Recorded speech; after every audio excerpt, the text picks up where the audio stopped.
Hello everyone and welcome to my channel Y&R Trends. I hope everyone is having a wonderful day. Before we begin, please hit the subscribe button and give this video a thumbs up. The Verity arrived in Genoa City not with a tail, but with a fracture so deep it hovered to resolve generations piecemeal. It came wrapped in sterile paper and clinical language, the kind of Verity that doesn't raise its voice yet leaves entire families screaming in its fate. For Nick Newman, a man whose identity had always been welded to fidelity, blood and heritage, the disclosure didn't simply change his understanding of the once, it exploded it. The DNA results sat heavy in his hands, but it was the meaning behind them that crushed his casket, stealing air, clarity and certainty in a single ruinous moment. Noah, the son he'd raised, defended and loved through storms of dependence, rebellion and redemption, wasn't his natural child. The words felt foreign, cruel and insolvable, yet the wisdom was unyielding. He's not my son. Nick had lived his life believing that motherhood was proven in the everyday offerings, the late nights staying up for Noah to come home, the arguments that ended in remission, the pride that filled his eyes when Noah chose to stand on his own. Blood had no way been a question because love had no way wavered. And yet now, love itself felt under attack, as if biology had been handed the authority to rewrite recollections. He replayed the moments endlessly, the first time he held Noah, the pledge he made to always cover him, the fierce certainty that whatever differently the world might take, his children would always be his anchor. That certainty was gone. In its place stood mistrustfulness, raw and merciless, asking questions Nick had no way imagined he'd have to answer. The shock didn't erupt in rage or gashes at first. It manifested as stillness. Nick sat alone in the Newman living room, the same space that had borne substantiation to decades of triumphs and backstabbings, gaping at the results as if they might change if he looked hard enough. The silence was blaring. Every echo of horse laugh, every argument, every memory of Noah growing up within these walls now carried a faint, horrifying question mark. What was real? What was erected on Verity? And what had been shaped by a taradiddle so old that indeed time had buried its edges? The taradiddle didn't belong to Noah. That much Nick understood incontinently. Whatever sins had been committed, Noah was innocent, and that Verity disaccorded violently with the wrathfulness boiling just beneath Nick's calm surface. The treason, when it eventually set up its shape, refocused backward toward opinions made times agone, secrets kept by those who claimed to love him, and a history that had still rearranged his future. He allowed. Of Phyllis, of Sharon, of all the involved connections that had defined his life. Someone had known. Someone had chosen silence over honesty, stability over verity, comfort over integrity. And now that silence had exploded. When Nick eventually brazened the reality of the DNA results, it wasn't with a cry but with a tale that carried the weight of futurity. He's not my son. The words tasted like ash. Saying them audibly felt like a treason in itself, as though admitting biology meant rejecting times of love. But Nick was a man who faced data head-on, indeed when they shattered him. He'd learned long ago that denial only delayed the pain, it no way canceled it. And so he allowed the Verity to stand, undressed and brutal, while he plotted to understand what it meant for the future. Noah, ignorant of the storm gathering around his identity, moved through Genoa City with a sense of conservative sanguinity. He'd fought hard to rebuild his life, to define himself beyond the shadow of the Newman name while still recognizing it. Nick's pride in him had always been quiet but profound, embedded not in anticipation but in admiration. That pride didn't evaporate with the DNA results, but it twisted into commodity more complicated. Nick wondered whether Noah would see this Verity as a rejection, a pullout of love, or worse, evidence that his place in the family had always been tentative. The study tore at Nick more virulently than the disclosure itself. The battle Nick dreaded most was ineluctable. Secrets have a way of demanding daylight, and this bone was too unpredictable to remain retired. When Nick eventually sat across from Noah, the air between them felt charged, heavy with implied dread. Nick saw the man Noah had come, stronger, steadier, shaped by both miscalculations and adaptability, and felt a swell of protectiveness that defied biology. Yet the words refused to come fluently. How does a father tell his son that the foundation of their relationship has been shaken without inferring that it has been destroyed?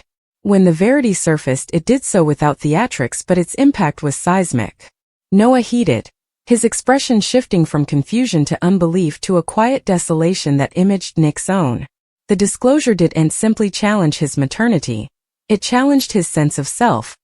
However, also who was he? Where did he belong? The questions formed like fractures in glass, spreading fleetly. If Nick wasn't his natural father. Nick watched the pain register in Noah's eyes and felt a crushing guilt that sense couldn't justify. He'd done nothing wrong, yet he felt responsible for the hurt unfolding before him. In that moment, Nick realized that motherhood wasn't an inheritable claim but a moral bone. He'd chosen Noah every day of his life, and that choice hadn't been abrogated by a lab result. But explaining that verity felt shy against the enormity of the shock. The ripple goods extended beyond Nick and Noah, resonating through the Newman family with grim force. Victor Newman, the primogenitor who valued heritage above all differently, faced a verity that challenged his most deeply held beliefs. Pedigrees had always been sacred to him, a currency of power and durability. This disclosure hovered not just Nick's sense of motherhood, but the veritably narrative Victor had constructed around his family. His response was measured but cold, laced with an implied question about fidelity, heritage, and belonging. Yet indeed Victor couldn't deny the times Noah had lived as a Newman, contributing to the family's history in ways that couldn't simply be cancelled. Phyllis, caught in the crossfire of guilt and guard, plotted to attune her once opinions with the damage they had caused. The verity she had formerly justified as a necessary protection now stood exposed as a catalyst for pain. Her attempts to explain chimed concave against the magnitude of the treason. Nick's disappointment cut deeper than wrathfulness ever could, and Phyllis realized that some injuries couldn't be healed by justifications alone.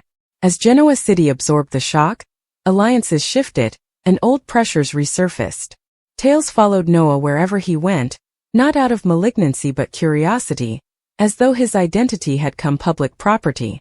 Nick bristled at this intrusion, his instinct to shield Noah stronger than ever. He set up himself standing firmer, drawing lines he'd no way drawn ahead, making it clear that whatever the DNA said, Noah remained under his protection.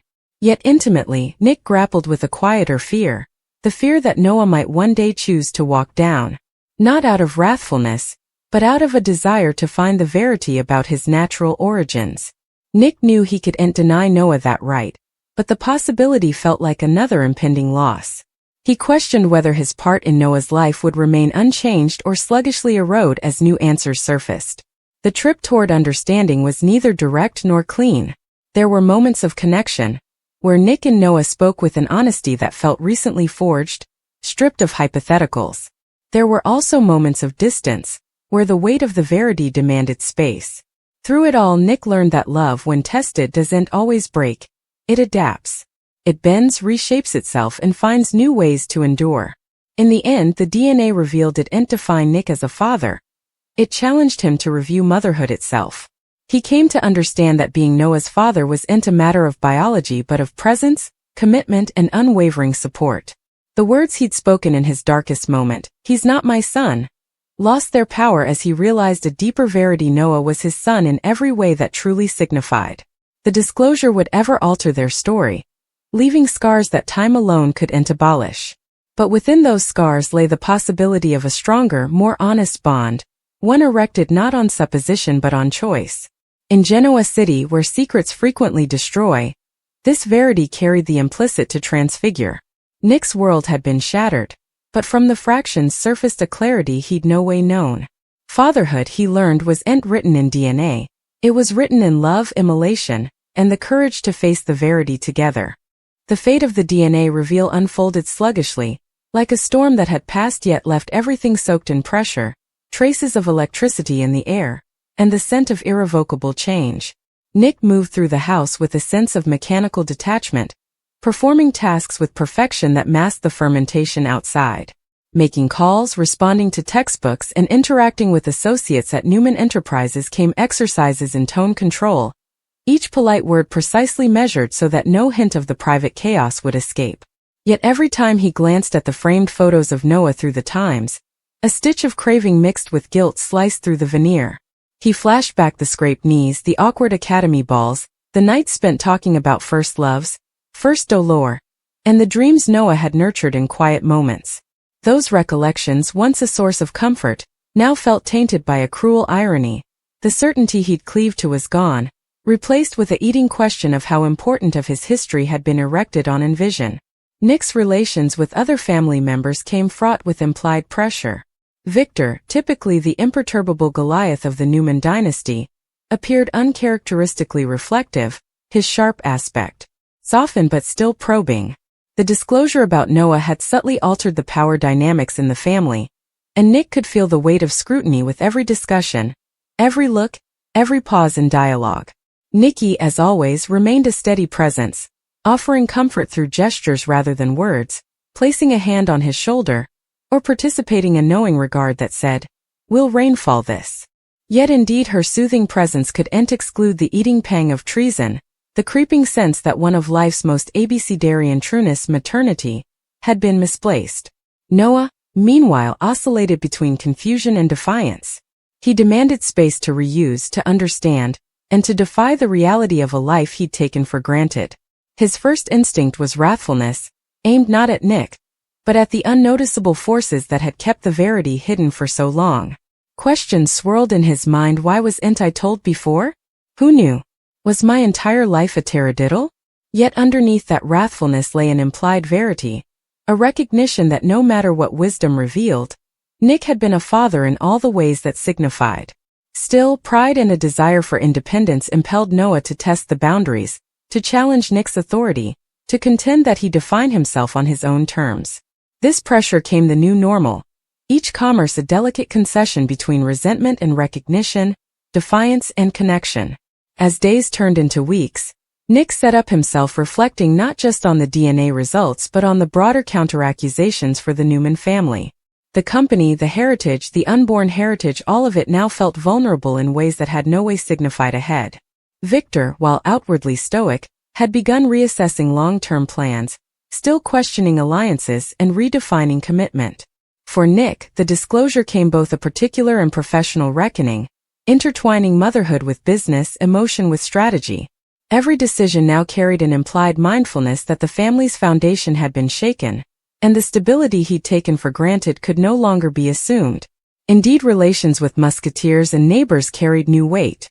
Genoa City's conduit thrived on secretiveness and reproach, and the DNA disclosure snappily came fodder for enterprise. Nick noticed subtle shifts in jest, whispers in hallways, and knowing ganders from those who had always been close to the family.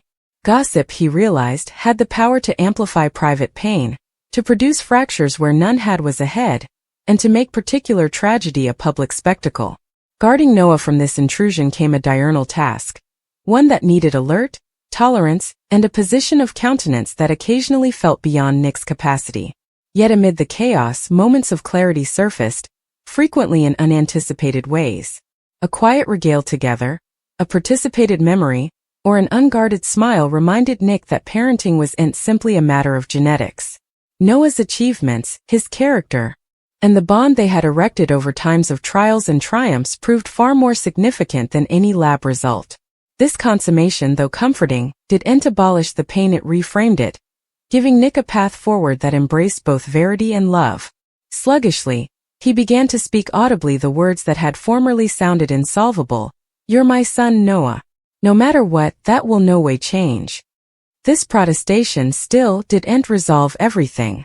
Rebuilding trust, re-establishing normality, and integrating the verity into diurnal life needed a position of tolerance and emotional abidance that tested both father and son. Each discussion came an exercise in empathy and honesty, each moment an occasion to support connection, while admitting the rupture that had passed. Musketeers and family came reticent counselors, offering advice that was occasionally welcome, occasionally protrusive, as they navigated the delicate balance between support and overreach.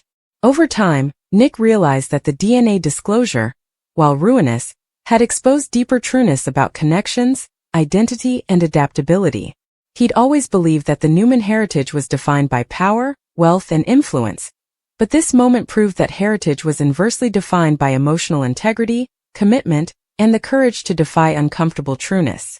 In guiding Noah through this period, Nick discovered a new dimension of motherhood, one not defined by certainty, but by the amenability to stand by the person he loved in malignancy of query. This evolving understanding also reshaped Nick's relations with the broader Newman family. Exchanges that had formerly been transactional now carried emotional nuance. Accommodations over business gambles intertwined subtly with questions of fidelity, care, and ethical responsibility.